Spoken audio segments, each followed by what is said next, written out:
Hi, I'm Ken King, high performance basketball coach, teacher, and the owner and founder of the Boost Institute for Learning, Literacy, and Growth. Welcome to Real Learning with Real People. These are conversations with real people. They're unscripted and they're designed to pull tidbits of information from people who are grinding right now to get the most out of their lives. Using a minimum amount of editing and a maximum amount of authenticity, we want to provide lessons that anybody will find effective, relatable, and entertaining. We seek to have guests that provide learning based on their life experience. Some are chosen because of their experience as high performers in sport, business, or education, and others because I felt they have meaningful lessons to teach and I wanted to make sure they have a platform to share with the world. The language in the videos can sometimes be mature, as I'm always encouraging my guests to be themselves. It's all part of making sure we do our best to give content that is authentic and effective, and you feel like you can utilize this real learning and connect with these real people. Today on the show, I have Dr. Kendra Coates. Dr. Coates is the author of Growing Early Mindsets, or GEM, which is a new literacy-based teaching and learning framework and curriculum from Mindset Works, who are the global leader in growth mindset. She also wrote The Girl's Guide to Growth Mindset, a can-do approach to building confidence, courage, and grit, which is a really cool book. I highly recommend you go check it out. Kendra currently is the Regional Director of Primary and Third Grade Education for Central Oregon. She also is an adjunct professor and guest lecturer who holds qualifications in political science, special education, curriculum and instruction, and she has a doctorate in educational methodology, policy, and leadership. To put it mildly, she understands teaching and learning at the highest level. She currently lives in Bend, Oregon with her 2 children, and honestly, I feel like I've known her my whole life.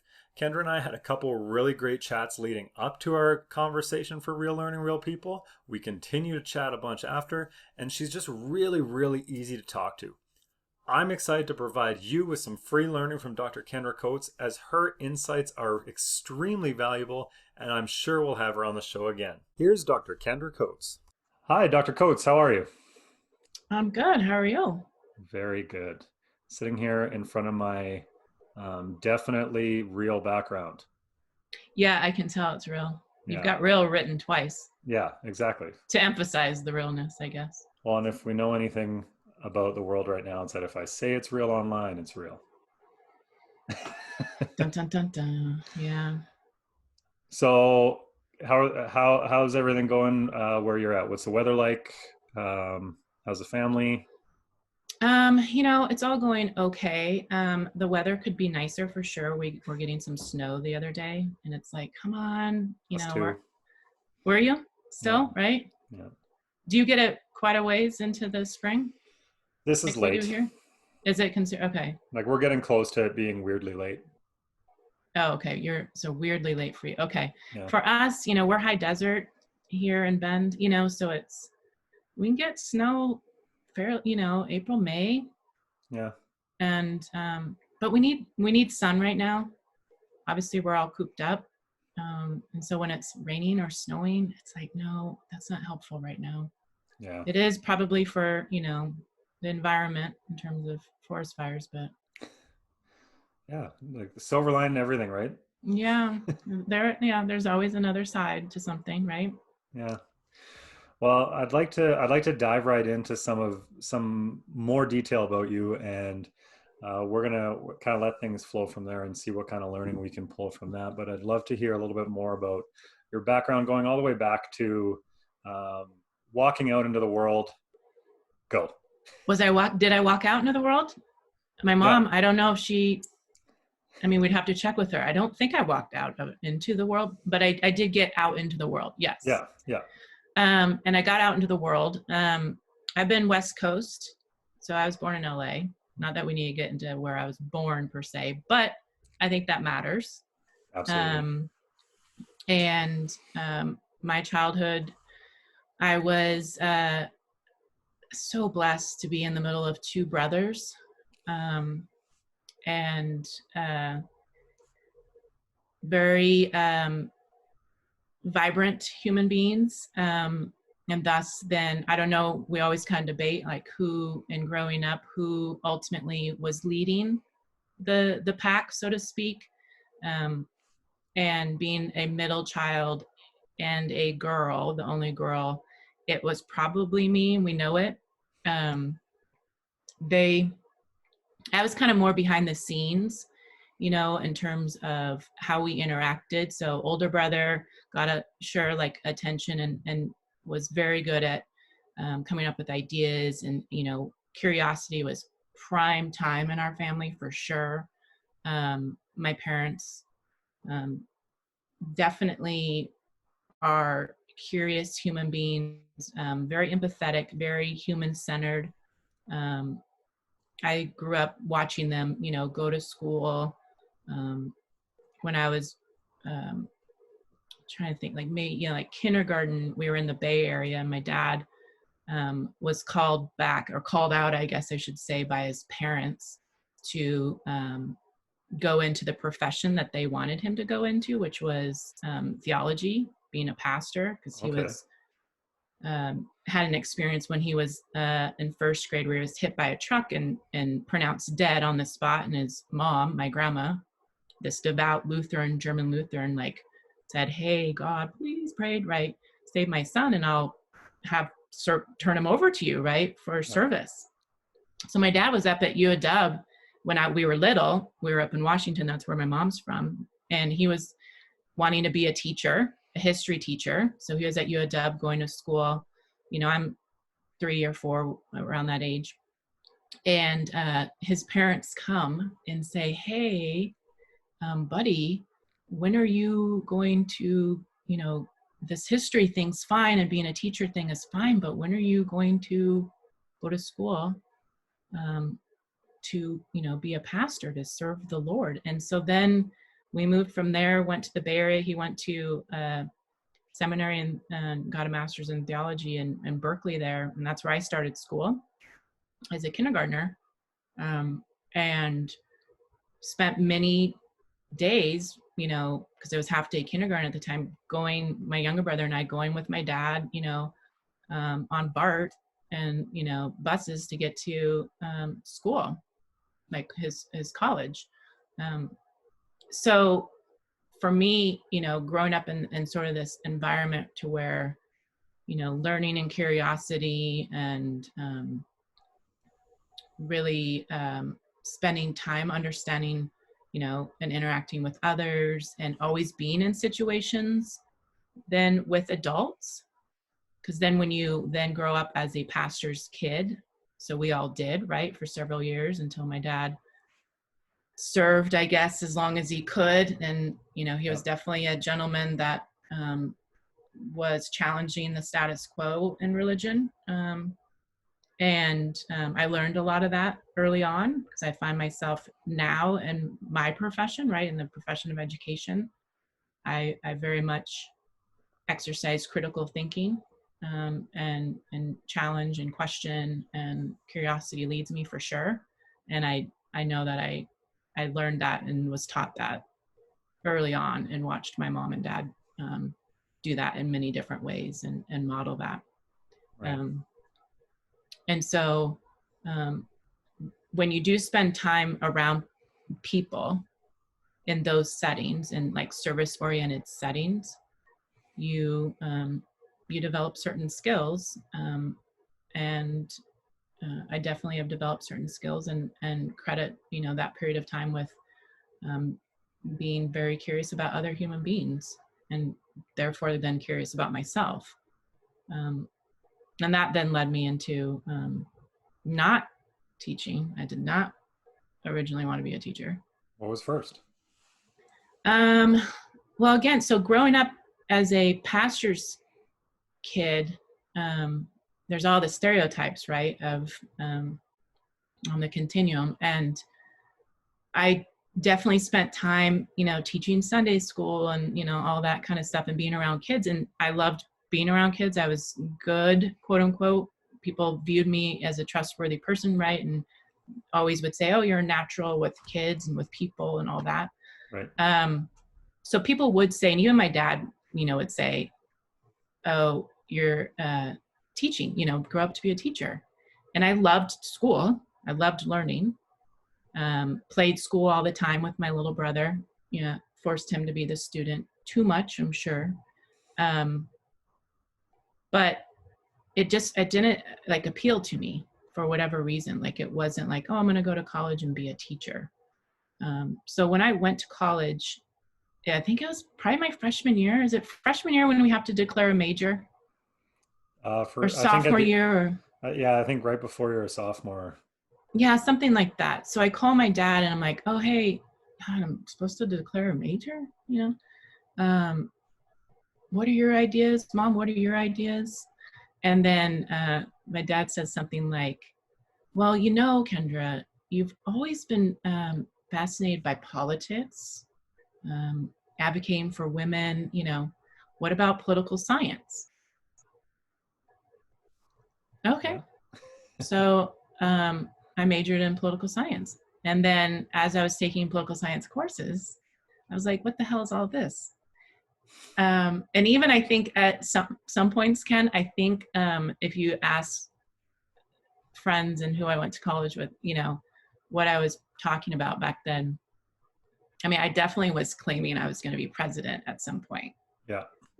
Um, In university, this is when you're in university. Totally. Yeah. Yeah, totally.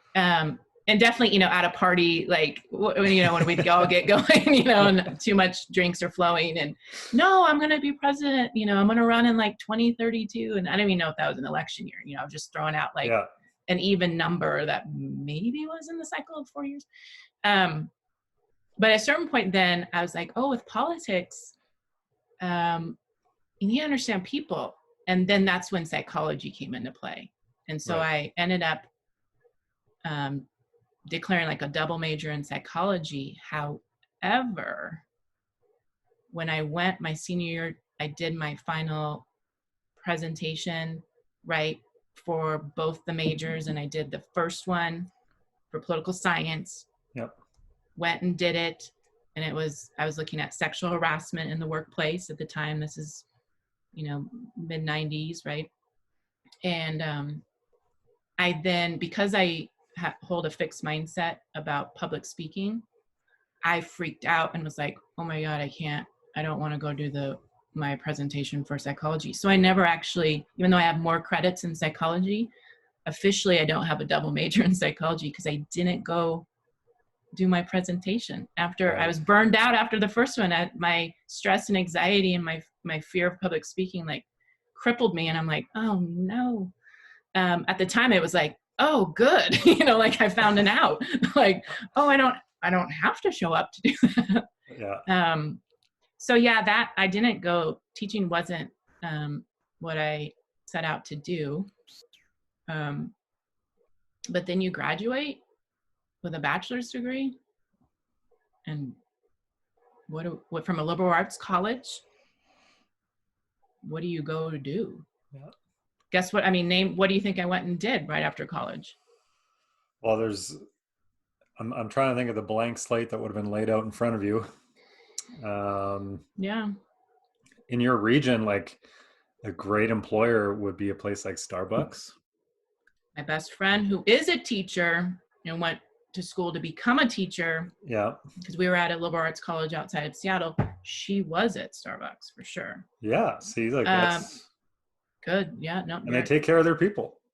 They do. And I'm not sure why I didn't ever join her there, but I didn't. I'm not even trying to be like, I'm not trying to be a sarcastic dick. Like I feel like it's actually something that if you have a bachelor's degree and it's like, yeah, maybe I'll go work at Starbucks for a bit and figure out what I'm going to do next. Oh, absolutely. And for a career, right? I mean, like, she was like her friends and, colleagues, coworkers who have stayed with the company. I mean, they then went up in leadership and like great career for sure. Yeah. To this day, I'm still wondering like why I didn't join her. Her and I both, I studied abroad different times in college, so I definitely got a hold of that traveling piece. And so right after college, I went abroad. Right. Literally the day after graduation. And because I'd already been studying abroad, I was, I'm like, oh, I'm going to go back and I'm going to work abroad.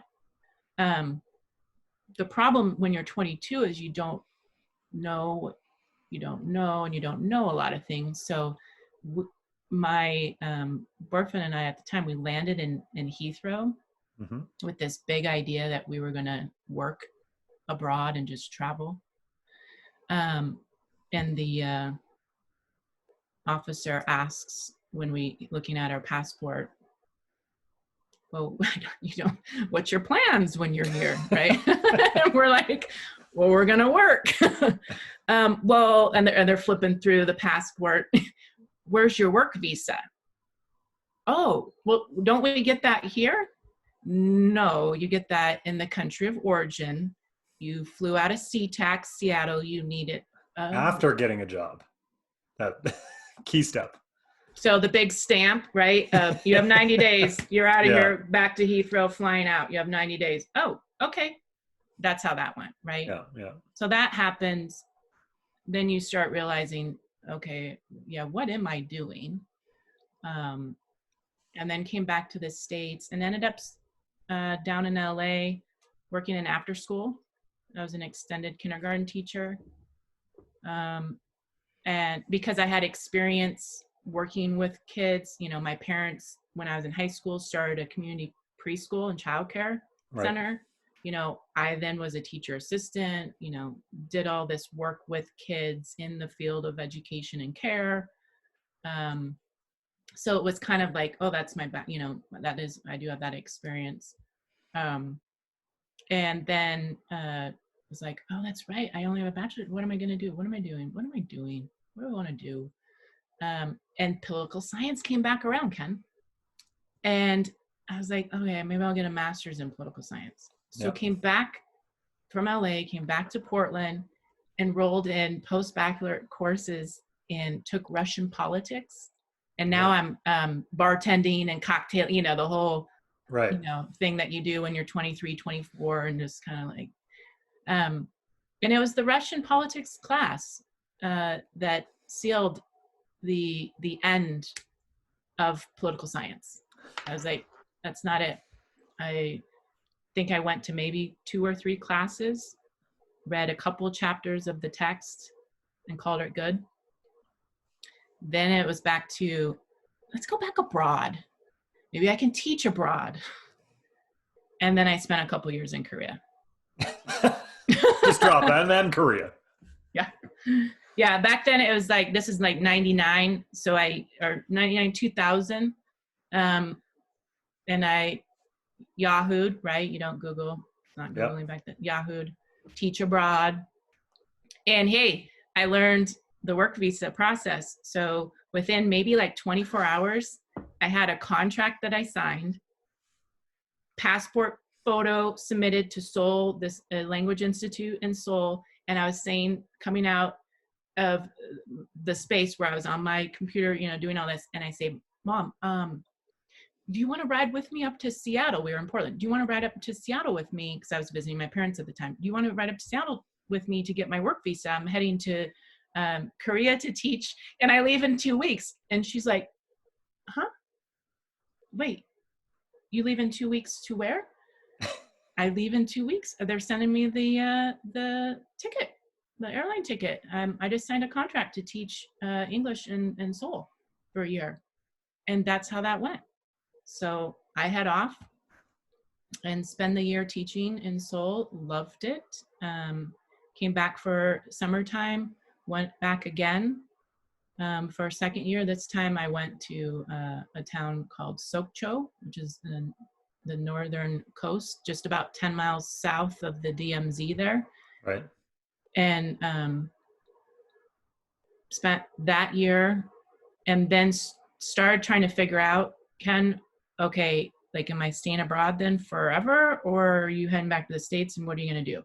So then by this point, my dad, to circle back around to my dad's sort of career trajectory, he at 50 goes back to school, says, hey, I'm good with a couple of decades in theology and debunking and critical thinking, and this dogma of religion's not from, me, like, and then went to Portland State and got his teaching degree about the same time that and he then entered into public ed as a middle school social studies and language arts teacher.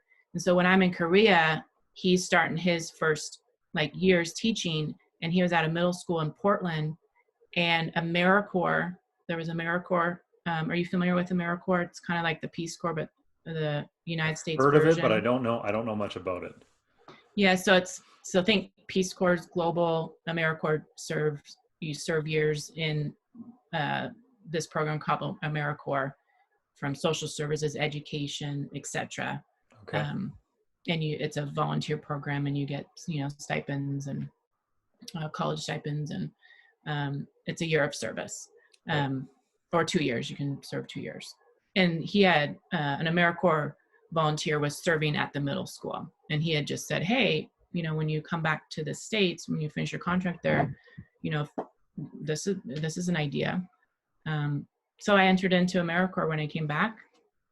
I tried to get into the teacher prep program in Portland State. Came back from Korea for a weekend to take the praxis. It's a test, one of the big tests. Just a quick trip back from Korea to Portland. Yeah. For a Saturday morning test. Do you think I passed it? I know a little bit about test prep, and I'm going to say it probably wasn't your best setup. No, it was not. I did not pass that test. There were several tests in teaching that I did not pass. Eventually passed them, but I had to take it multiple times. Yeah. Did not pass that. So did not get into the teacher prep program when I came back. Served in AmeriCorps. And that serving in AmeriCorps, I was assigned to Beaverton School District and the middle school alternative education program. And that launched me into the world of special education, specifically social, emotional, and behavior. And the head teacher had said at one point during that year of service, hey, Kendra, there's a master's program in special education at Pacific, and Pacific University is outside Portland. I think you'd really be really good. This is like, you're so, again, back to connecting with people, like you're so good with like students. And these are middle school students who, there are 8 middle schools in this district, and 2 students who were struggling academically, socially, emotionally, dealing with a lot of trauma, were then unfortunately, removed from their home middle school and placed in this alternative education program with us all day. And I was serving in that program. And I had actually said to him, you know what, I'm not interested in teaching, actually. And special education, I don't think that's for me. I don't think so. But again, I'm like, well, I do enjoy what I'm doing right now. I mean, I could do this. I mean, this is how I could spend my time. Like, I just saw it as like relationship building, again, curiosity, empathy, I was just, oh, this is fantastic. Yeah. Understanding their experience, trying to support, come alongside them, learn with them. And so that then launched me into public education in terms of special ed. And ended up then entering into another district as the district behavioral teacher. And then that's where my background in teaching and social emotional learning really skyrocketed. And I was teaching in a behavioral program, students who qualified under IDEA, a certain category called emotional disturbance, an unfortunate category in my opinion. Is that because of the naming or because of the way that they're placed in it? All of the above. Okay. And when I those years, I'm in my 20s, so I definitely was asking, again, modeled from my parents. I was definitely asking questions, and so why are they placed all day with me? Isn't that unfair? Like, so you kicked them out, but they're supposed to work their way back to the general ed setting. But right. Us, Ken, would you do that? If we collectively, right, kicked you out of your social space, where belonging is key, right? Your cohort. And the expectation was for you to then develop all these social emotional skills to cope and deal and process your trauma, to be good enough to come back to the place that you were kicked out, would you?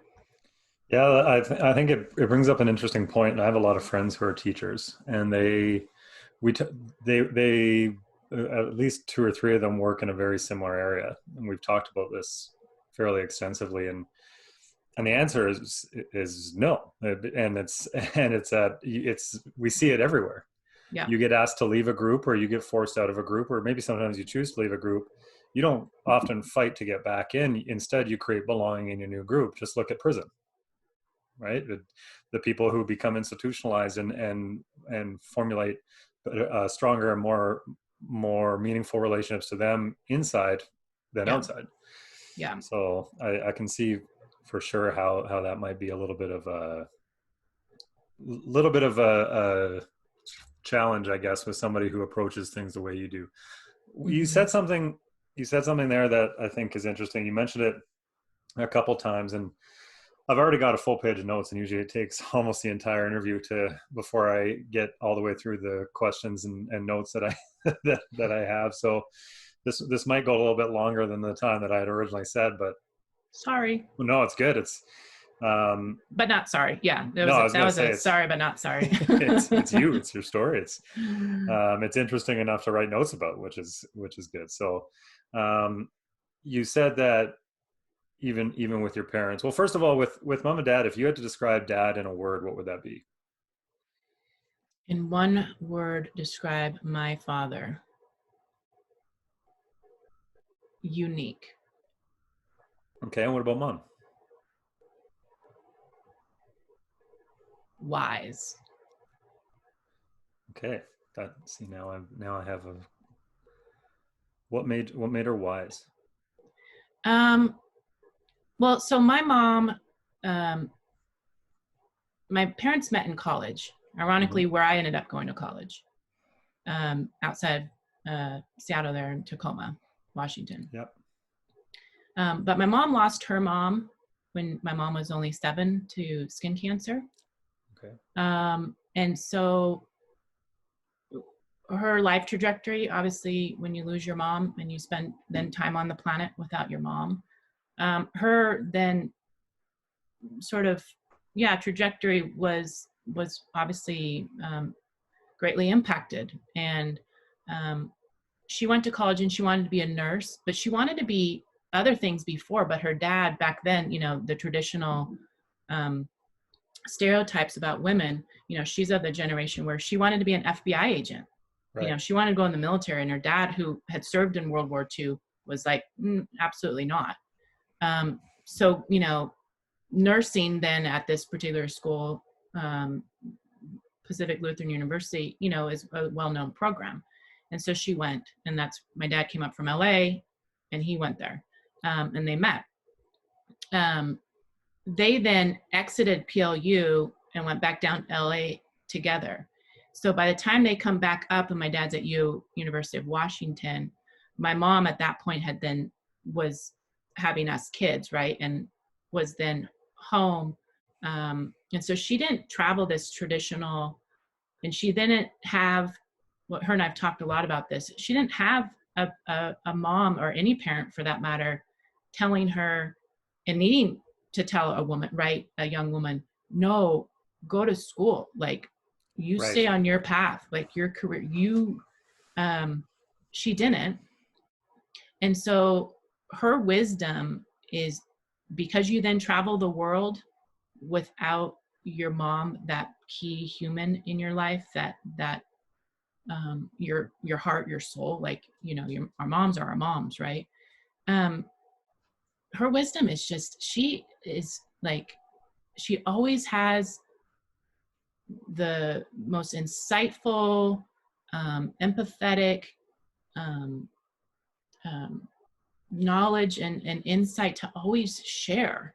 And it's, the way she asks questions and advises, and is like my bread and butter. Like, she's like if I need to figure something out, um, both my parents, all my life, I get from my dad a perspective, and then my mom is the final say. Like, great insight, information from my dad, wisdom, knowledge, a lot of great stuff. And then my mom is yeah, that's what she knew what Right. I kind of wanted to do. Okay, yeah. Okay. And even my traveling started because of my mom being courageous enough to let me as a young woman go Right. out into the world, right? And be free that way. Because she knew she didn't have someone doing that for her.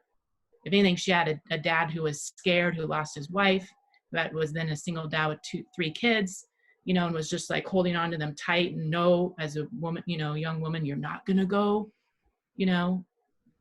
go do that. You're not going to go in the military. You're not going to become an FBI agent. No, God, women don't do that. But she My was able to mom's, be very unselfish with you, yes. because the selfish thing would have been to repeat that same perspective, but she was able to have that, and you said it, empathy with your situation.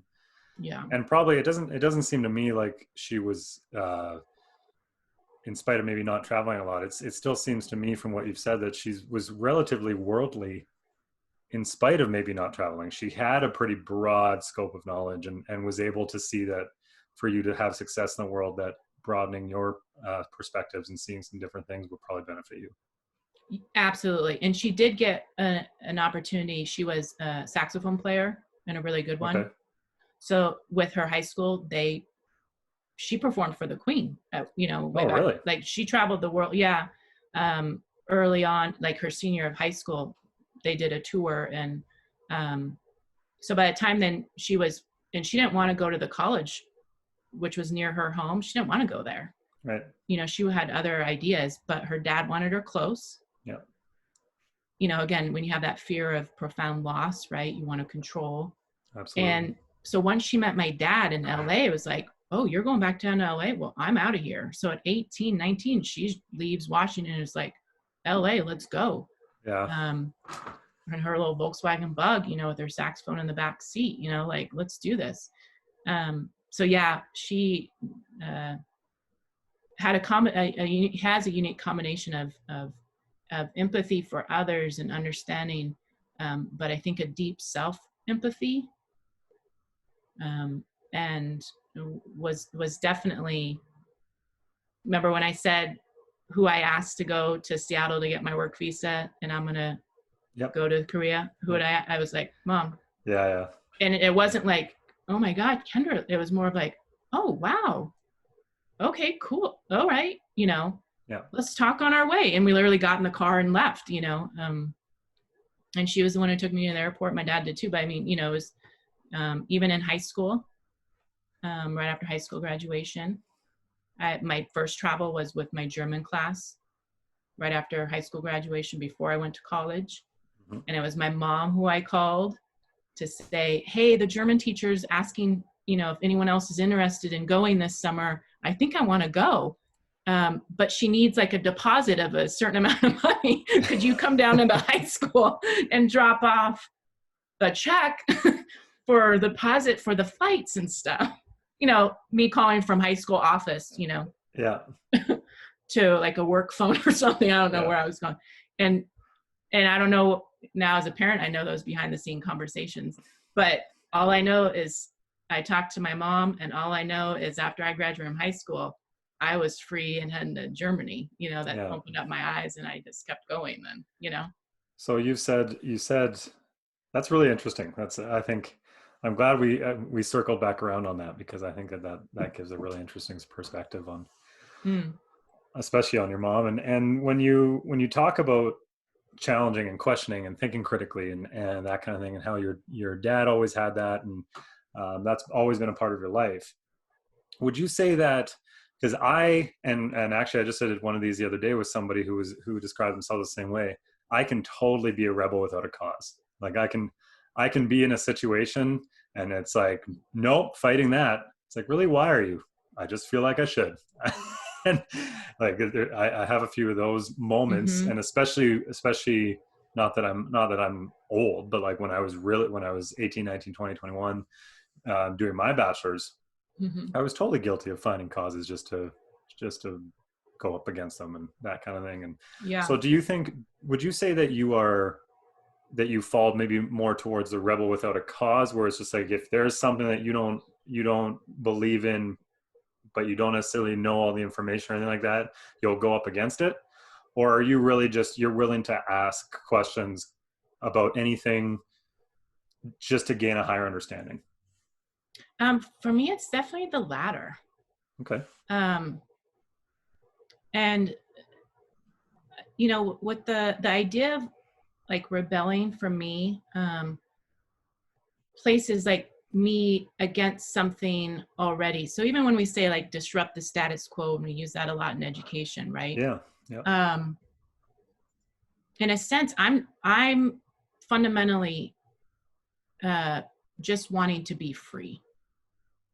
So if I'm rebelling, then I'm still trapped in this either or thing. Like I'm rebelling against this thing, but I'm actually trying to just create something new, that I want to be free of even the against part. Does that make sense? Yeah. I think what I'm hearing is you seek to understand in order to create, not in order to necessarily change. Yeah, Right. I think that I like how you said that. And yeah, because if it's just about, because change is a powerful idea, and we could probably talk forever about like change and create and what's the relationship and how are Yeah. they the same and different. And but if curiosity is one of your values, and mine are, freedom, empathy, and curiosity are my top three if I had to name them. You rhyme those off like you were ready to name them. Well, I know I know mine. Yeah, that was. I find not too many people can always articulate their values, at least, especially obviously if they haven't thought of them. But even if they have thought of them, sometimes it's like, oh, they waver on them a bit. But it sounds like that's something that you've really ironed out. I've given it a lot of thought for sure. Yeah. And I think, it helps that my interests and passions for social emotional learning and all of the human-centered aspects of teaching and learning. I don't know if I'll ever know the true answer to this, but at the end of the day, I'm just trying to better understand myself, and be a better version of myself.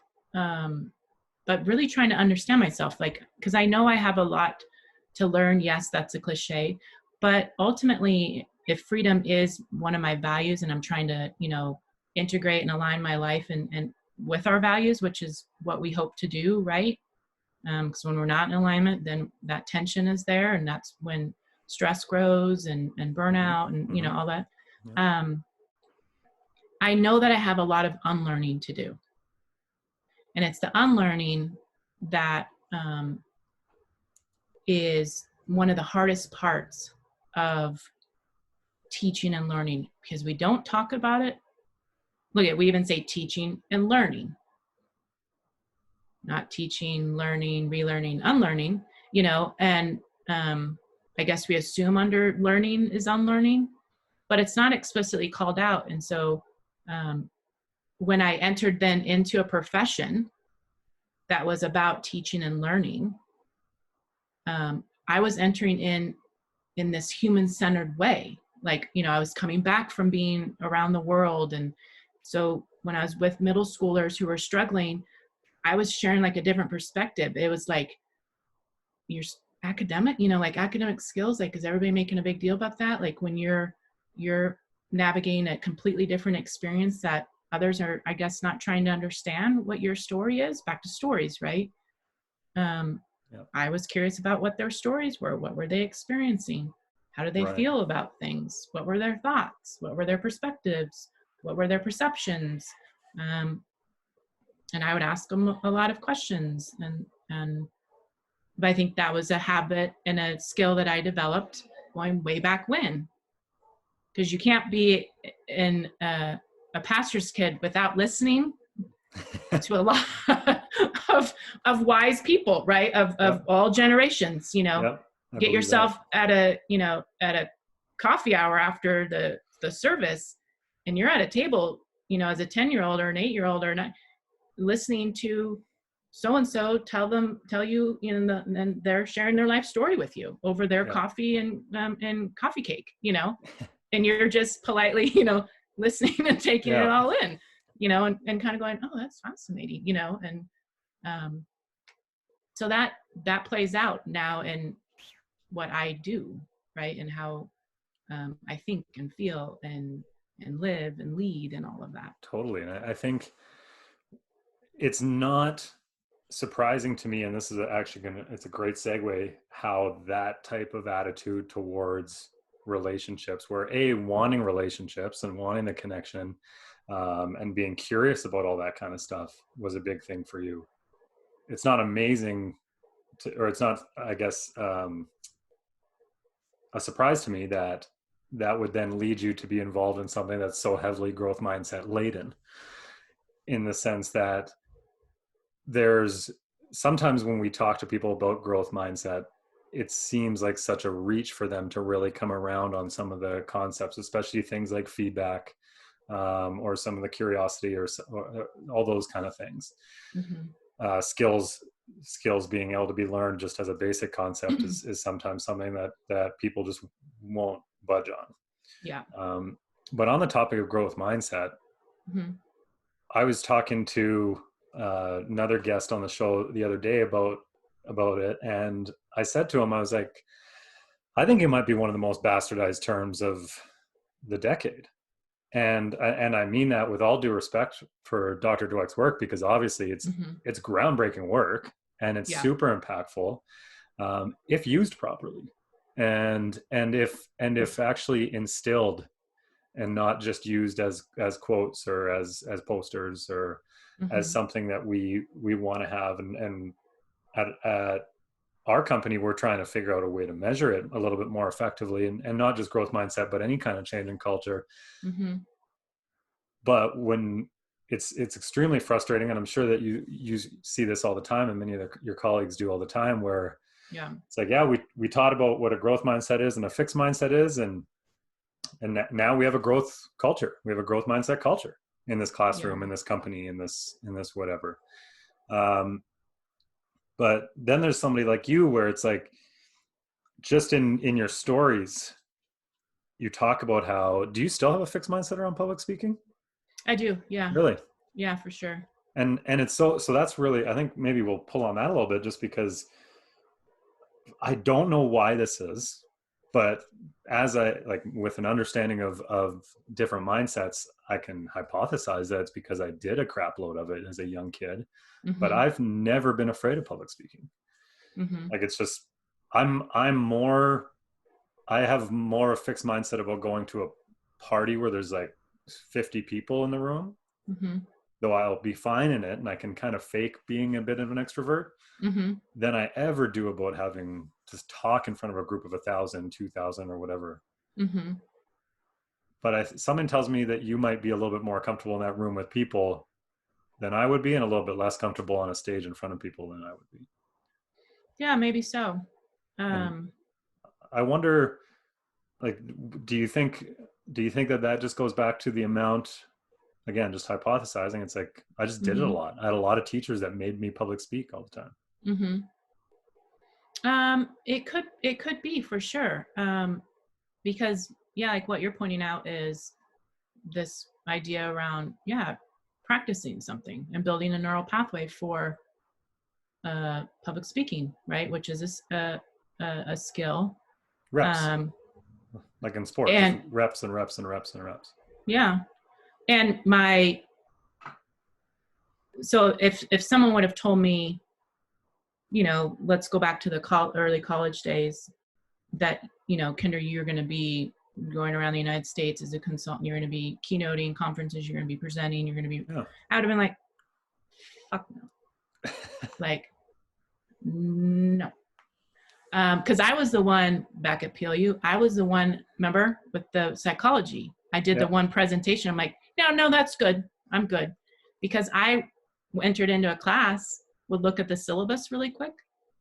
And if presentation was the final project, I marked myself right back down to the registrar. Really? Did that multiple times. Wow. Okay. And then was like, oh God, I can't guarantee that this class now that I'm now signed up for and heading to, and I'd be panicked then going, oh my God, if the syllabus, because I don't know how many times I can go down to the registrar today to, with my new schedule to like figure this out. And then eventually it's like, yeah, you can't change because you got to take your classes for your major. So this whole game you're playing.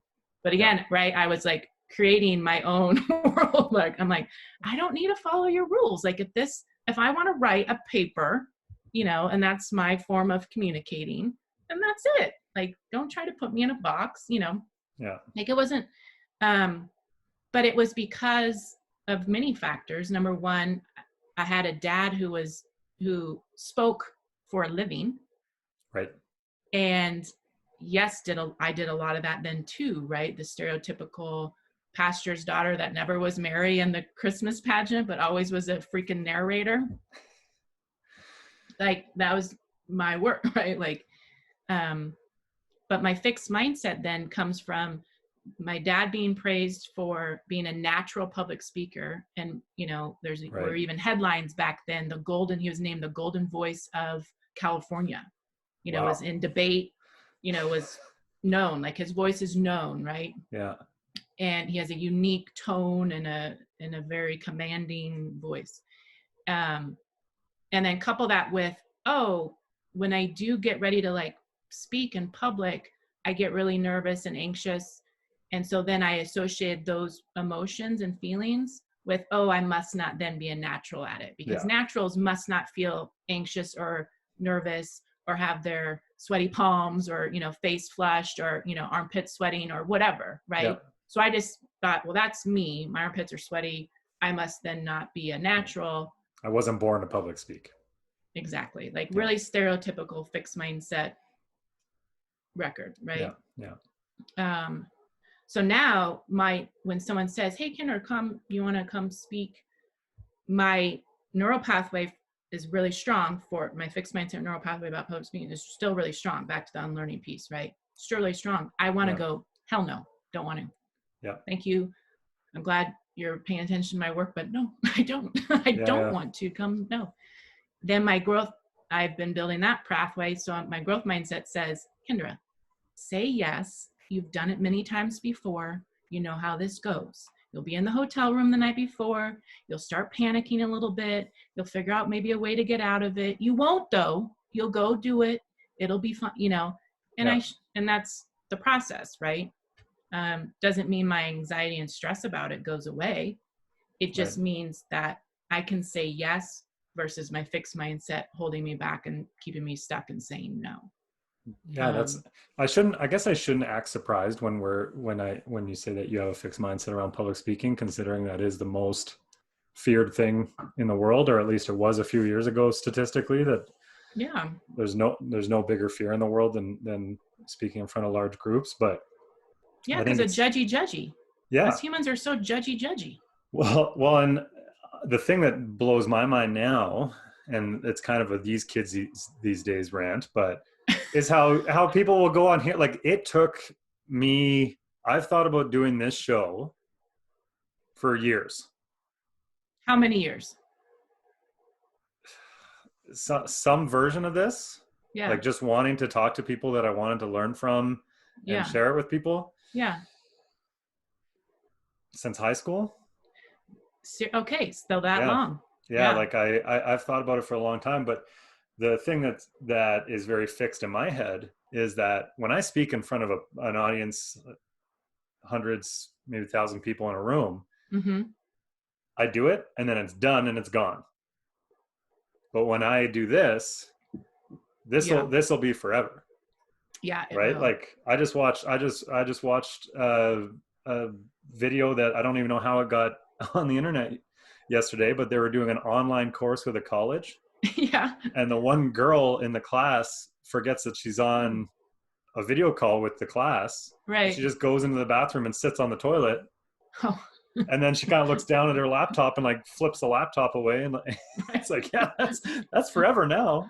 Totally. Well, Yeah. it's like now we have a whole group of people that are way more comfortable speaking to a camera. Yeah. Their camera. I still don't Yeah. think they'd be great on like broadcasting or TV or anything like that. Sure. But they're so much more comfortable in speaking to their camera than they'll ever think that they would be in front of a group of people. And the Yeah, odds are totally. that they're probably going to be talking to more people on the camera than they ever would be in person. I know. Why'd you just remind me of that? Because remember, I'm just chilling over here talking to Ken. Yeah. And my little camera. And now it's stressful. You weren't sharing this, were you, with somebody? Well,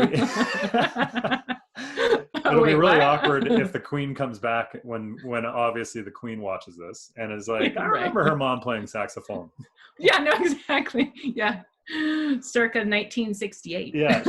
Well, if anybody would have a memory like that, I feel like it's that woman, that queen. Like the way that she talks sometimes, the stuff that she puts out is it's funny, and she's quick. Her wit is like, yes. Good.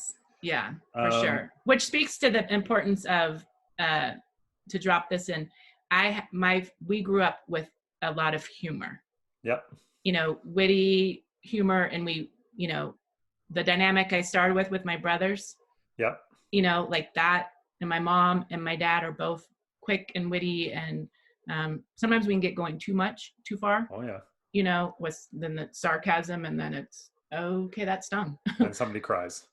That stung. Yeah, early on. Now, you were used to it all, so we can jab pretty good. Do you think that your humor, because even since the first time that we met and spoke, and maybe I felt this way, and it's okay, you won't hurt my feelings if you say it's not reciprocated, but it felt like we, like, it wasn't the first time we spoke. Like, it felt like we'd already, it was very casual. We talked for like an hour and a half, 2 hours, I think. And yeah. And do you think that humor helps you in those moments of building relationships and trying to expand your network and learn from other people? Do you think that humor, I guess what I'm asking is, do you think that humor is an effective learning tool? Absolutely. And it does not get used enough, does it, Ken? Oh, it's my, like when I'm teaching, I use it all the time. Yeah. But that doesn't mean that everybody I work with or for appreciates that. No, they don't. Not yet. It's not just because I'm not funny either, because I know that. I know I'm not funny, but I think it's because of a different reason. Yeah, there's always other reasons for everything, right? No, I feel the same way. Like, yeah, when you and I first, I was like, oh, Ken and I know each other, don't we? It felt like we've been hanging out. But yeah, like you, the humor, there's a reason there's a stereotype of middle school teachers. That I don't even know what that stereotype is. That to be a middle school teacher, we definitely have a certain personality, right? Is the stereotype. Okay. But back to then, my years working with middle schoolers and building those relationships, I was just being me. I never I never went to become a teacher. So I still don't see myself as a teacher in that sense. I see myself as a learner. Yeah. And then the teaching, I guess, comes, because my pedagogical practices when I was in the classroom just sucked. I don't even know what the hell I was doing. But I can connect. Like I'm curious about, you, what's going on, Ken? Like, how are you doing? Well, and that matters. Absolutely. And you just connected actually to a conversation with another teacher. His name is Justin Sua. He's now the mental performance coach for the Tampa Bay Rays in Major League Baseball. So he was one of the people on here the other day, and he started as a teacher. Mm-hmm. And he told a really good story about when he was teaching and he had a lot of discipline problems in the classroom. Yeah. And so he went to speak with his principal, who's also obviously his supervisor, and he talked about like, I'm having these discipline problems and this, that, and the other thing in the classroom. Like, what can I do? And the principal says, you got to be a better teacher. Like, you have to connect better. You have to build some relationships. You have to tell better stories. You have to ask better questions. And I think that when people are good at that, And you even like you teachered me a little bit at the beginning, and I intentionally at the beginning of all these trying to let somebody talk a lot. Mm-hmm. But I feel like even your teacher instincts take over, and you're like, "Hey, I've been talking for a little bit. I'm going to ask a question." Yeah, totally. So you're like, "Oh, what do you think about that, Ken?" And I kind of want to be like, "It doesn't matter what I think. I just want you to I keep know. talking." I'm gonna throw it right back at you. But I do think, in my experience, and it sounds like this is what you're getting at, that curiosity and that the humor is really what allows you to be, honestly, I think, be authentic in your relationship building with people, Yeah, and thank then you. probably learn more. Like, I Yeah. think you have an opportunity to learn more because you're showing up. I don't want to steal too much from other people, because I think I said pulling on a thread earlier, which is Michael Gervais, and now I'm going to say you're showing up, which is kind of Brene Brownish. It is But pretty much. but you're showing up, and I think humor builds authentic connection. And maybe Brene Brown has said this, she probably hasn't, so all credit to her. But Mm-hmm. in my opinion, and maybe Brene's as well, humor builds authentic connection in a way that not much else can. For sure. Yeah. And I don't, and I, it's underestimated and under looked at, in teaching, don't you think? I mean, Oh, totally. it's pretty rare, if humor, even within social emotional learning, Yep. humor isn't called out in any of the 5 SEL competencies Yep. explicitly. I try to make a point to name it because I know that, yeah, the power of it, and it is a uh, a genuine energy exchange between 2 humans Yeah. that you can't ignore. Totally. Sure, we can fake laugh, but the feelings that you get when someone else lightens the mood for you, Yeah. and just as another human being, and not, all the roles and titles, which separates us, right, from Yeah. each other, which we then do in classrooms and schools, because the teacher has that teacher, here I'll drop Brene Brown too, teacher armor on, the Oh, armoring yeah. up, Yeah. right? And when I work with teachers or in growth mindset and social emotional learning, the number one thing I said is, back to unlearning. You have to unlearn all the technical stuff and the training that you've gone through as a teacher, and you actually cannot be a teacher here. You have to be Kendra. You have to Right. be Ken Yeah. in order to engage authentically in a meaningful way in growth mindset application and social emotional learning. You have to be you. Like, Yeah. that's it. And that's, in retrospect, what I was back in my teaching days in the classroom. That's what I was doing, Right. and who I was being. I was just being Kendra. I wasn't Miss Coates, whoever that is. I think that's my grandma. I don't even know who that is. Like, I'm just Kendra. And we studied the F word, like Yep. I got to make it all up, and I have some great experiences and stories from back then. I challenged it was all young men, as you can imagine, 6th, 7th, 8th grade, young boys and young men. And at one point I had to lay the law down at the beginning, and I challenged them all to arm wrestle. Yep. And I won back to back. Like, I'm like 20, what am I, 26, maybe 27. And again, 2 brothers. And then my dad all taught us the strategy for arm wrestling, where Yep. you Yep. turn the wrist, right? And once you get the person, Over. it's done. There's nothing they can do. And here I am with, me as 26-year-old woman, 15-year-old young man. And right out, I just would like, sit down. You have to remember, I'm the one making decisions around here for right now. We'll get to some co-creating, but right now, and I'd sit down, come on, next.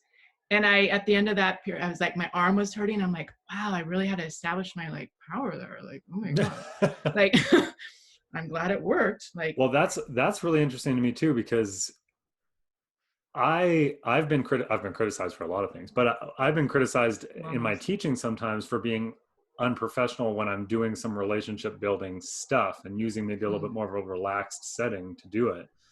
And I've been unprofessional when I'm like telling a story that maybe I shouldn't have told, like especially when I was first starting teaching. Like I've been a little bit on that side where it's just like, yeah, should your teacher be telling that story? Maybe not. Yeah. But that is not when I'm relaxed and we're sitting around, we're talking, and we're doing some relationship building in the first week of classes and that kind of thing. Yeah. Those are two very separate things. And Yeah. especially as a young teacher, and it's probably honestly, especially as a young female teacher, I can imagine that stuff like that would be met with potentially some criticism. Oh, absolutely, for Yeah. sure. And I was just young enough and curious enough, right? And if you want to call it naive, to where um, even with students with IEPs, I knew, like, before the first day of that first year, I did not want to look at their IEPs. Like, I knew they had Right. already been labeled ED, emotionally disturbed, emotional Yeah. disturbance, right? And but I wanted to just get to know them, and I didn't want to have any preconceived notions or get myself scared of them. Because Yeah. remember, these are young men that all had like rap sheets, like they all had parole officers, Right. right? Like, and here I am, head teacher of this behavioral program with two teammates, instructional assistants, and in a room all day long teaching every content of students, that young men that were already kicked out of school, and were labeled and then placed with me. Mm-hmm. And looking back, I'm like, thank goodness I didn't do that. Now, some would criticize, like, what do you mean you weren't looking at their IEPs? You didn't know who, was packing? No, I'm glad I didn't, Yeah. because Yeah. my energy would have been different, wouldn't it have, Ken? Yeah. Yeah. Right? It would have been completely different. They would have sensed it. And that would have been over for our relationship. Instead, I was open to meeting them for the first time. They had a fresh slate with me. Like, hey, what's your name? Yeah, I'm Kendra. I'm Miss Coates. Nice to meet you. Come on in. Yeah. I'm glad you're here. What's up? Cool. And then, F-bombs would be dropped. And I'm like, let's get to that. Are we using, fuck for every other word, or does anyone know where the word fuck comes from? We got into like straight away, right? Like, what? Okay, if we're fuck this and fuck that, and fuck you to you, and if that's happening all day long, like, do we even know what that word means? Yeah. And we'd have those type of discussions, right? That was my approach, if we call it an approach. I was, again, just being me. Yeah. In my world, right? Oh, and we need that, right? Like, we not just people that are unfortunately labeled ED or labeled any other way, but we all need that. And the thing that I feel is missed a lot is how you get from teaching the content to teaching the people. Yeah. And finding a way to ignite their passion to learn something, as opposed to just dropping a bunch of content on top of their head and then wondering why they don't get it. Yeah. Especially in 2020 and beyond, where we can just find any of that content in 2 seconds by Googling it or whatever. Yeah, totally. Yeah. And that speaks to just a complete different world, right? Than what, yeah. For sure. I don't want to keep you too long because we're already longer than I thought we were going to be. I know. I was going to say, I thought, wasn't this supposed to only be like 20 minutes? They're all ending up being about an hour long, so we're right there with everybody else. But now we're stretching even further. Sorry. No, don't not be sorry. sorry. That's the sorry but not sorry thing. Yeah, Brene would have something to say about that apology. Yeah, the sorry but not sorry. Yeah, it's like whatever. But I do want to go into some of your work and in terms of instilling growth mindset and some of the books you've written and stuff like that, because I think the first time I heard of you was because I identified you as being somebody that was really trying to actually instill growth mindset at the onset of life, as opposed to when you're 30 and have to do a lot of unlearning and that kind of thing. So I think, like, if you can, maybe, assuming that some of the people watching this aren't going to know what GEM is and aren't going to necessarily know your books, if you can just quickly touch on that.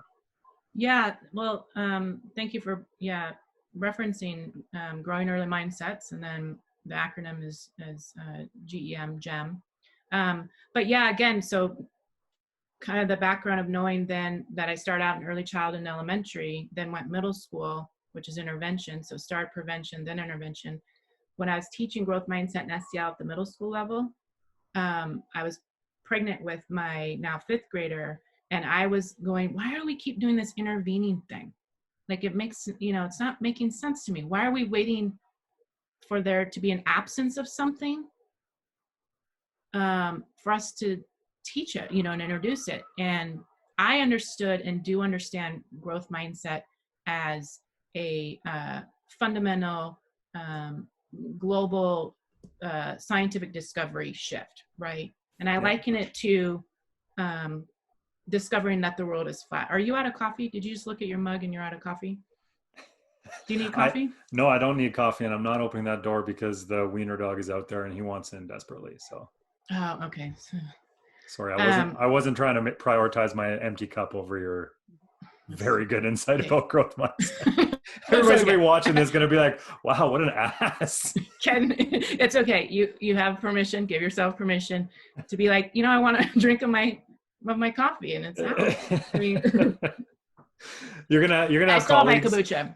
You're gonna have colleagues that watch this. I'm gonna have colleagues that watch this. They're gonna be like, "As if he did." Ken. Yeah. Sorry. But not sorry. True. Actually, I do like my coffee. Yeah. So what was I saying? Something about the intervention.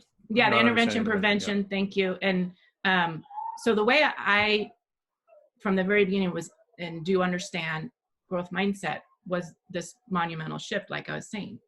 Liking it to, remember when we all used to think the world was flat and that we couldn't go past the horizon. So we built boats that couldn't go past the horizon, and we organized society around this idea, right? Mm-hmm. From traditions and customs and economics, and everything was organized around this idea. Someone was courageous enough, right, to go into the ocean and go past the horizon. Well, here's the thing. Once that was discovered, it's not like that information came back and was shared and everyone then the next day changed the way they were living and being. Right? Growth mindset is based on the scientific discovery that there are no edges, right? There are the horizons, you can go past it in your brain and in your mind, right?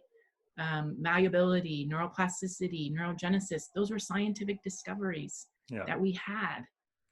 And that piece gets missed. It's so frustrating and sad and so many emotions because that understanding of what growth mindset and the belief is based on is missed. So it got translated and has in many different ways. And people, many have approached it as a nice thing to do or a nice thing to have or a way to motivate others or whatever. And it's like, no, we have to change everything because guess what? We can stop building the boats that only go that far. We can go past the horizon. Our potential is unlimited. Do we really understand what that means? Not yet. And so that means then for us in education, back to the unlearning piece, we have to get better at unlearning and undoing all the fixed mindset ways that we organized from structural, system, policy, practice, program, all of it. Because we're fish in water. We're fish in a fixed mindset system. We don't see the water, right? We don't know all the ways that fixed mindset impacts us all day long. It's actually really hard because we live in a fixed mindset world, right? It's based and organized on those fixed beliefs about intelligence, ability, skills, talents, etc. And we don't realize how much that is limiting us. And back to freedom. Learning is freedom, right? When you understand growth mindset, you understand it is about fucking freedom, for God's sake. Free to learn, free to be, that there are no limits placed upon you. Race, gender, ethnicity, socioeconomic status, class, all of it, right, does not determine your intelligence, your abilities, your skills, your talents, your personality, the way you feel, the way you lead. It doesn't. Somewhere along the lines, somebody wanted it to be limited, and we can talk about that another time, because there are right, yeah. very real, there are people that benefit from fixed mindset. Yeah. Because if I can tell you, Ken, that I have the monopoly on math, then, I get special status and power from that. Yeah. So for me, it's huge. Cool. And that's what, with growing other mindsets, I wanted to make sure to introduce and teach that from the very beginning. And I often say that means for young children who are entering into education, their formal education, you don't ever need to mention fixed mindset unless you're talking about history. We used to think the brain was a hard mass, right? And and people who believe that, we called that having a fixed mindset, holding a fixed mindset. Like that, right? In growing other mindsets, like I don't mention fixed mindset at all for a pre-K third. Why would you? They're vibrant. They're like hungry. They're like, learn until we tell them not to and teach them not to, because of our fixed mindset ways, right? Do you know how long we can go? Obviously, rose-colored glasses from the moment that Dr. Dweck's work came out onward, everybody's getting growth mindset, culture all around them, instilled in them, that kind of thing. That's not the reality. So how long can we go where we're teaching people who either do have fixed habits or are they're at least aware of both sides, to the point that we can't just say, this is how your brain works, this is how your brain works? Because I know I've worked with, I think in my personal experience, it probably caps out around 14, 15-year-olds currently, like for present day, where once I talk to anybody older than that, they're like, well, hang on, we need to teach the fixed side too, so that they can identify and unlearn. But in the learning side, I really do feel like even with 11, 12, 13, 14-year-olds, I can still really just push that growth mindset stuff and just tell them, this is how your brain works. This is how learning is. And they'll soak it in, kind of like what you're saying. Is there a cap on that, I guess? That's a great question. Maybe that's like the unanswerable question. I don't know. Yeah, I think so. I mean, that's one to study and peel back. And there's so many layers to it, right? Because back to, the fish in the water, oftentimes educators, they express that same thing. Like, we were focused on growth mindset for, several years, or 3 years, we had an initiative, and then, something happened. And usually, I'm called in as a consultant. I'm like, well, that's when you actually ran into the fixed mindset wall that is the system. It's like an iceberg, right? Or soil, or whatever metaphor you want to use in terms of, but, my vision, or, my hope was that through GEM, that the next generations, that's just what they would then learn. Kind of like back to the metaphor of the edge of the horizon. Eventually everyone just was like, oh yeah. And then they experienced it themselves and were like, oh yeah, the Earth's not flat. We don't fall off when we go out there. But that's a long period of time. This is a long game. It's not a short game. Education, we love the short game. We love, because we live in that binge purge profession, of starts, stops, starts, stops. Ironically, the world's experiencing that start and stop of systems. Education, we every year start and stop and start something up again. We shut it down and then start up again. So we have an interesting cycle built in. But hopefully the long game is more generations, younger generations, when they just know that and understand it, then they will be the ones that are populating, and teaching then, and sharing and teaching their kids, and and eventually it's just then how we live. When I was running a workshop for some parents of athletes not long ago, and I said to them that I want my grandkids to look at me talking about mindset and learning and be looking at me like, you have no idea what you're talking about. And be kind of looking at me with this feeling of, I can't believe how little you knew about mindset and learning, Grandpa. Like that's what I Totally. would love if that's the way it goes, just because Yeah, me too. it really is, it's going to evolve again, because the way that I had a really good conversation the other day with someone about how the way that technology is changing learning, Yeah. it's going to not, I shouldn't say flip all this stuff on its head, but it is going to require constant tweaks as technology continues to adapt.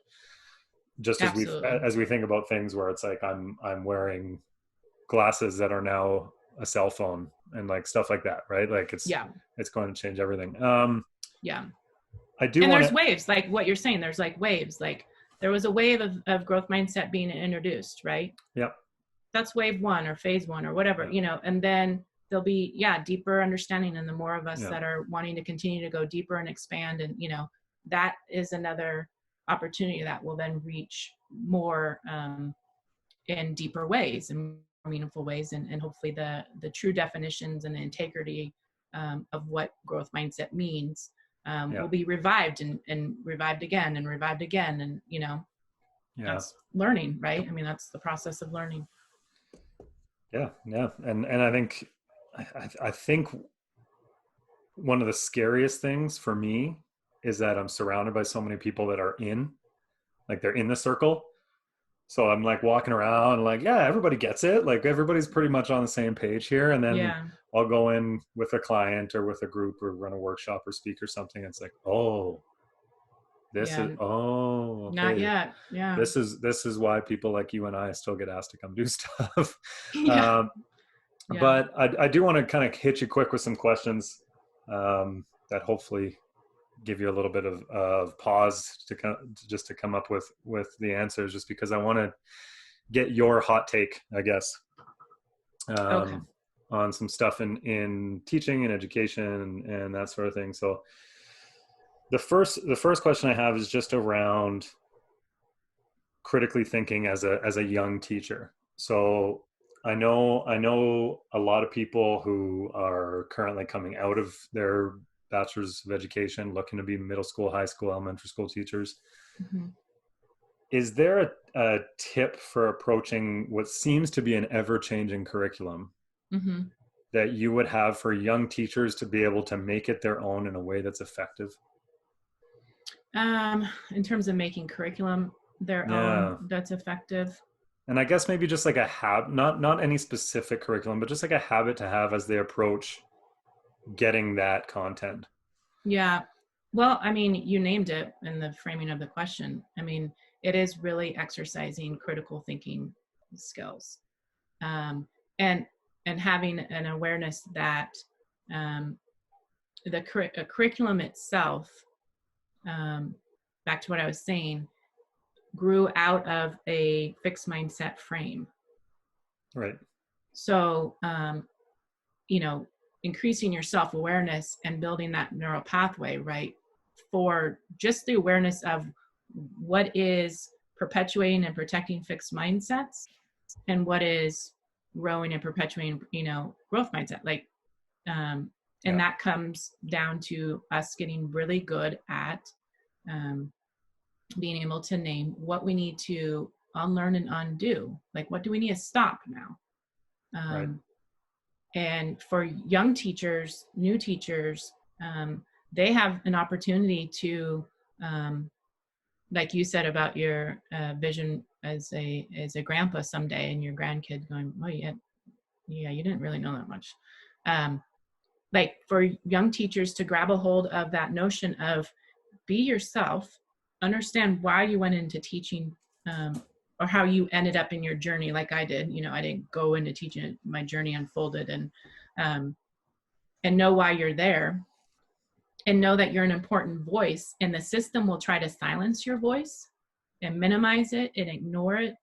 But again, you have to remember, those are all old rules and old fixed mindset views of understanding teaching and learning and education as a whole. So you have to debunk them. You have to reject them and be like, that's yeah. Yeah. I, thanks, but Cool. no thanks. Cool. That's really good insight. Um, every time I have a female guest on the show, I ask them the same question.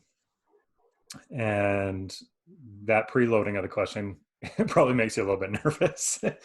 um, I'm a big believer in young men getting more mentorship from strong, successful women, and making sure that they hear those voices and get advice. Because when I coach boys, it's awesome because I get to be a little bit more of a mentor than when I coach women and girls, just by nature of having the life experience.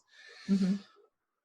When I hear the talk amongst them, and when I just anecdotally see the general relationships that they have with each other and with people around them, Mm-hmm. I often feel like, just as a total generalization, they need to hear more from more women who quote unquote get it. Mm-hmm. And so if you were to give advice to those young men, to any young man who happens to watch this, Mm-hmm. on how to approach learning as he moves through life, Yeah. what would that advice be? Um, Definitely back to freedom, because men and young men are limited and trapped. It just doesn't appear that way. Can you go So deeper on that? I can. I can. So I just did that. Yeah, no, I can. Yeah. So when we think about limiting messages, and let's talk about gender stereotypes and sexism and all that. Most people assume that, especially coming from a woman, that when I'm speaking of sexism in our profession or sexism in our society, that I must be advocating for myself as a woman on behalf of. Right. And I told you who I grew up with. I have two Yeah. brothers, dad, right? Like we have I'm close to them. I've watched them be trapped and limited and judged and made to feel like they need to do a certain thing at a certain way and perform, right? All that fixed mindset stuff of performing, improving your manhood and all that bullshit, right?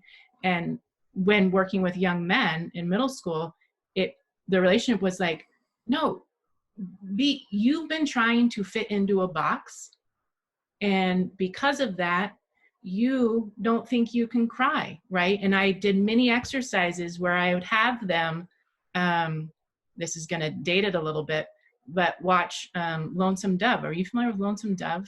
I have no idea what that is. Yeah, it's a Pulitzer Prize book by, anyway, it's this long series saga. I'm gonna look it up now. Look it up. And that was one of my, I shared that with, and we watched it together. It's like 6 hours long. And by the end of it, like it covers a lot in life. Like it covers a lot. And I was sitting in the back and I was watching all the 14 and 15-year-old young guys, right? Doing this, remember? Yeah. And hiding the tears, right? And I'm like, you know what?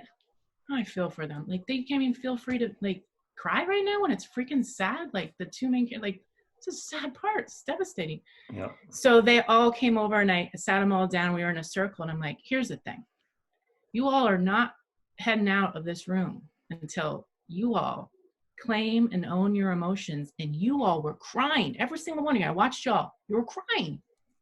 And I don't know who told you not to cry along the way. Many people do in society. And I'm sorry like that you got that message. It sucks because it's like so not true. And, and it was silent. And I could sense that no one was going to give it up, right? And I looked at one of them and I said, I know you can do it. Admit that you cried. It was sad. It's normal. Admit that you cried. And he did. And then everyone else was like, Right. oh man, Miss Coates, that was so sad. I was bawling. Did you see me? And I'm like, yeah, no, I did.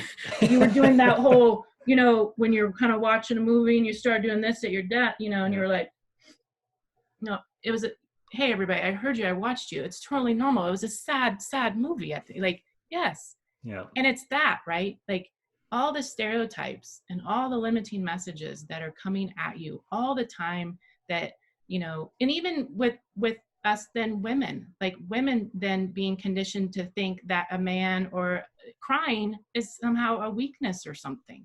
Yeah.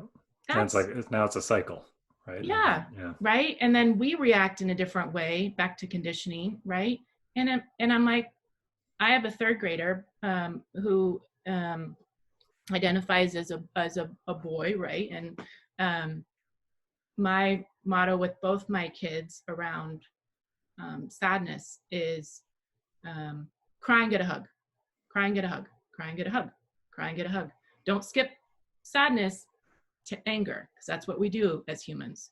We get told that sadness is a negative emotion. That's what drives me nuts when we label emotions positive and negative. We then place ourselves in conflict with ourselves by thinking, oh, the negative emotions of sadness and anger and frustration and worry and nervousness we get rid of. We need to get back to being joyful and happy.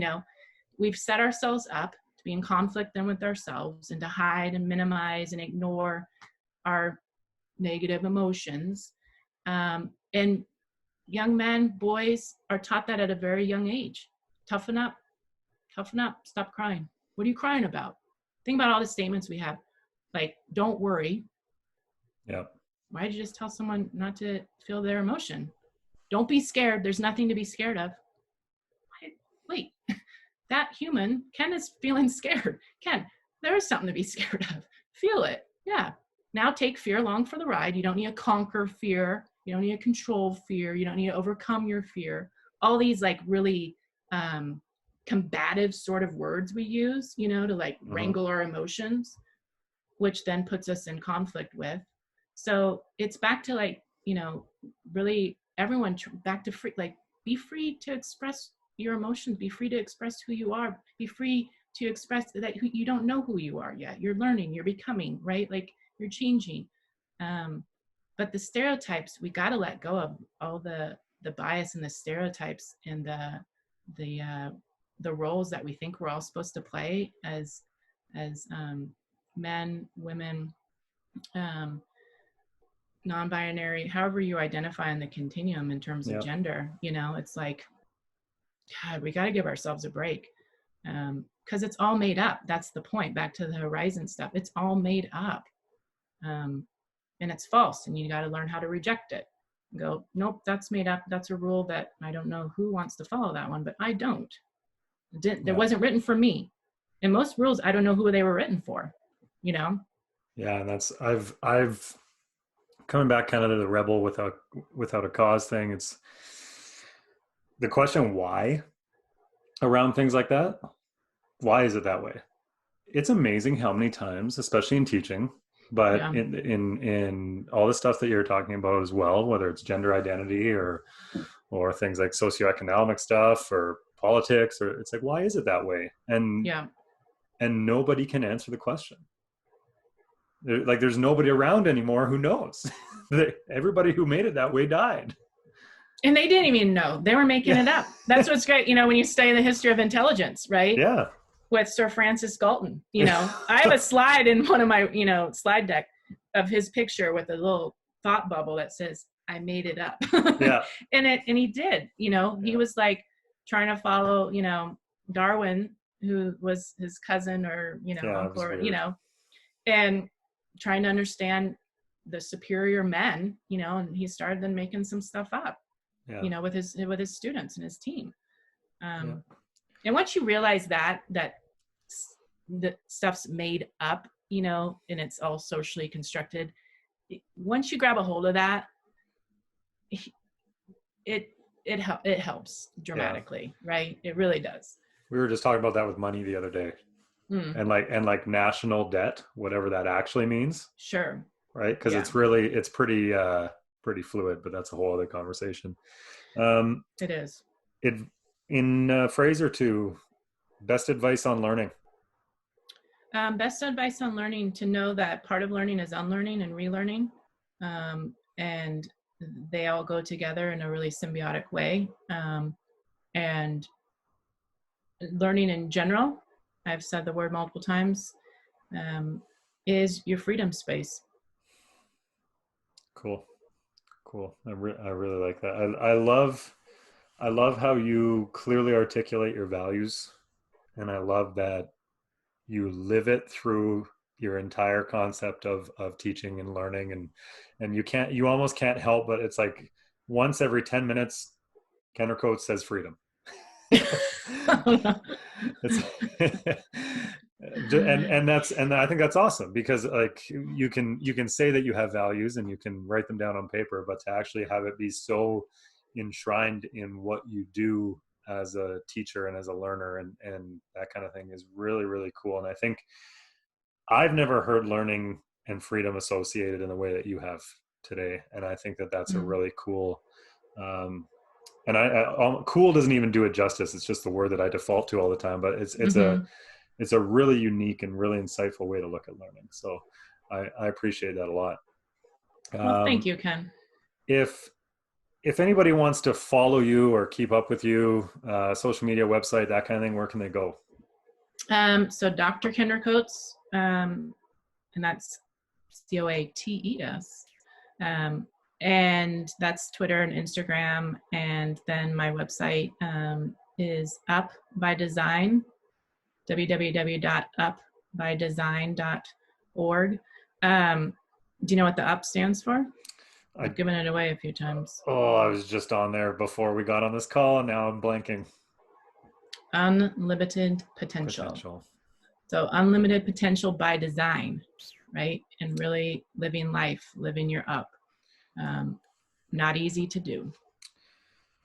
No, and actually, that's probably a great point to wrap on. Is that we're like many people on the internet and TV and in books and that kind of thing. There's a lot of stuff in this conversation that is insightful and true and impactful, and none of it is easy.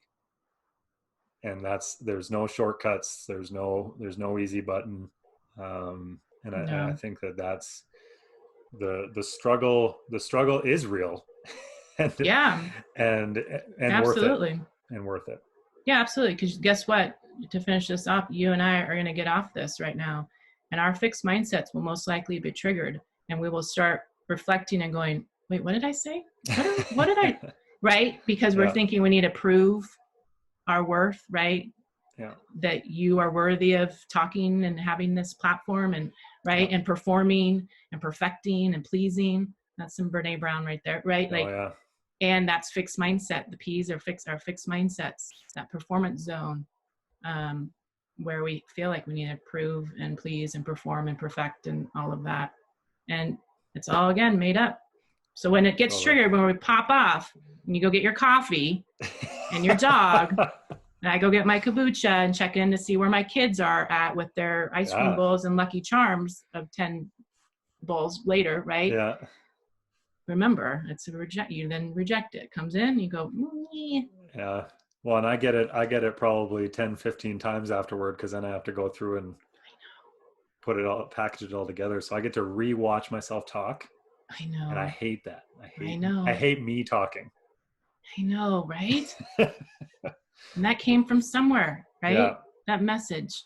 yeah. I'm pretty sure it's from when I was in elementary school, and I remember one girl just walks up to me on the playground. She says to me, "Your voice kind of sounds like a Muppet," and walks away. Yeah, And now as an adult, I think that's hilarious. Like I, like I think that's the cutest, most innocent little like fixed mindset creating thing ever. yeah, But yeah, I'm sure it has something to do with her. absolutely. Well, and it's so great Thanks a that you lot, knew Jill. that you, Thanks, yeah. Jill. Oh, is it Jill? That's great. So Jill just got a shout out though Yeah, for, right? And she was just trying to be funny and maybe a little clever yeah, and just observing and sharing her observations with yeah. you. But yeah, you're right. You took that in, right? And Well, thank you so much. I think we're probably gonna have to do a part two, because I've got at least 5 things down here that I just didn't come back around to because I thought it would double or triple the length that we're already at. So I know is it 1:45? What time? You're an hour ahead? yeah, it's 2:45 here, so Oh, Ken. we're coming up on 2 hours. Okay. Yeah, but honestly, it's Good awesome. for us.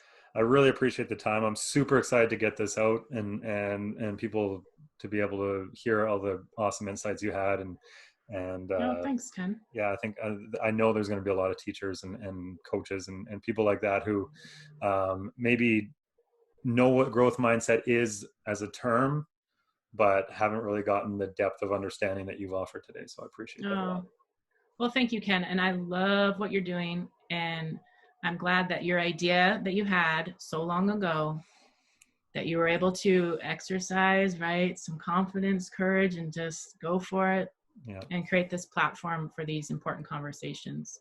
Thank you. And we'll Yeah. obviously talk later. Absolutely. Take care. Bye. Okay. Bye-bye.